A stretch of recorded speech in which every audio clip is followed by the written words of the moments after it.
Elsewhere in Delta County, last night over 100 of Representative Jack Bergman's constituents gathered for a packed town hall in Escanaba, an event Bergman's office told us earlier this week he was all but certain to be absent from. It comes as many people are calling the legislator out for what they say is his lack of attention to people in northern Michigan. While organizers said they tried to set the event for when he would be in district, Bergman's office said he had to be in Washington that night, but also accused the event of being organized by far-left Democrats and said he would not acknowledge their demands. With an empty chair to represent his absence, dozens still gathered to speak their mind. One was Christiana Reynolds, a social studies teacher in Rapid River. Mr. Bergman, thank you so much for being here with us. We really appreciate you taking time out of your busy schedule to be here. Isn't it great when our representatives show up and actually have conversations with us? Last year, I had my civics students take a look at our annual budget for the school.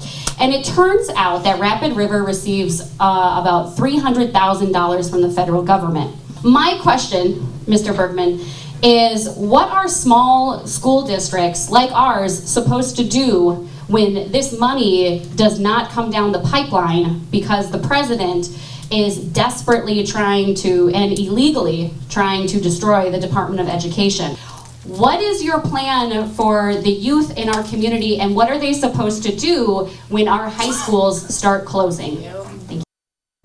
Many others shared concerns about federal budget cuts, something that Bergman could have some real sway on, being a member of the Doge caucus in the House. At the event, others drove from hours away, like another teacher in Baraga, who was concerned that recent staff firings at the Bureau of Indian Affairs seemed to be headed toward a slippery slope. They're being wiped and restricted from their jobs. They aren't able to do anything, and now they're being fired from their jobs. The BIA protects our tribal sovereignty. If we don't have our tribal sovereignty, the next thing they're going to go after are those treaties.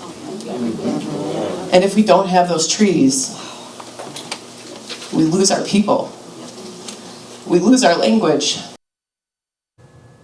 Since we began reporting on the story, concerns about a massive cut by Doge of 80,000 jobs from the Office of Veteran Affairs was announced.